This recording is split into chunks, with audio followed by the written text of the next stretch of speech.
We all know the saying, it's all fun and games until someone gets hurt. Well, for this installment, we look at those times when the fun just runs out. Trouble was close at hand for Zach Braff. JD, as he's known from the television show Scrubs, chased down and assaulted a 12-year-old child actor after a prank went wrong. Ashton Kutcher, from MTV's Punk'd, thought it would be funny to prank Zach by having a group of children seemingly spray paint his new $100,000 Porsche. The child actors were supposed to escape as Braff remained awestruck from the prank. Instead, the actor would then chase after the children and would eventually catch up with one of them and proceed to beat the child mercilessly. Braff would go on record claiming, "I'm not a big fighter or anything, but with the adrenaline and everything, I just started pummeling him, regardless of everything." MTV would go to edit around the beating before the episode was aired.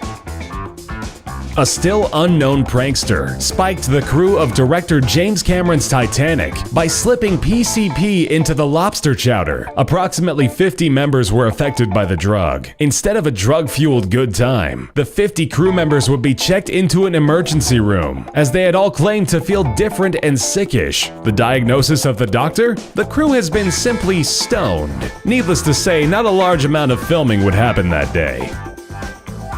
While filming The Wolf of Wall Street, co-stars Jonah Hill and Leonardo DiCaprio were locked in an epic struggle of pranking one another. Leo, thinking that random beatings is a fun and exciting game friends play, would do just that to Jonah Hill over and over again during the 6-month stretch of filming the movie. Hill, being patient and banking on DiCaprio's reputation as being a skilled improviser, waited for his time to exact revenge. He would find this during a scene in which the two were eating sushi, telling DiCaprio in character that he could have the last piece of sushi to himself. Jonah watched as he ingested raw fish time and time again, 70 times approximate, and each take needed to be identical to the first. After eating so much raw fish, Leo would double over in vomit-inducing pain. The crew would rush to his aid, making sure he was alright. Everyone except Jonah Hill and director Martin Scorsese, both of whom found the situation to be pretty damn funny.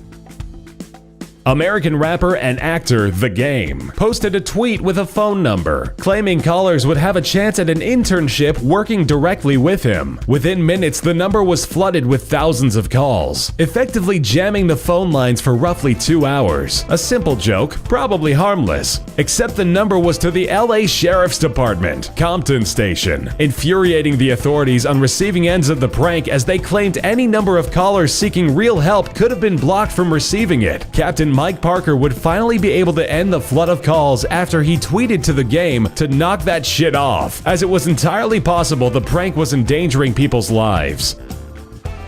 When Andrew Sachs, a British actor known for his role in the show Fawlty Towers, canceled his spot as a guest on the radio show hosted by Russell Brand and Jonathan Ross, they would retaliate by leaving lewd and offensive voicemails on the 79-year-old actor's cell phone, claiming on which Brand had an intimate relationship with Sachs' granddaughter, Georgina Bailey. In the first message, Brand begins talking as Ross is heard yelling in the background, "He fucked your granddaughter!" Shortly after that, Brand would call back a second time to apologize. Ross would further begin to elaborate, saying she was bent over the couch, in which Brand would follow up with an improvised song about how he shouldn't have said that he had slept with his granddaughter. Sachs was not amused. The listeners of the radio show were obviously not either. The BBC would go to receive 37,500 complaints, resulting in the two hosts paying out a £150,000 fine, and left poor Bailey disowned by her grandparents.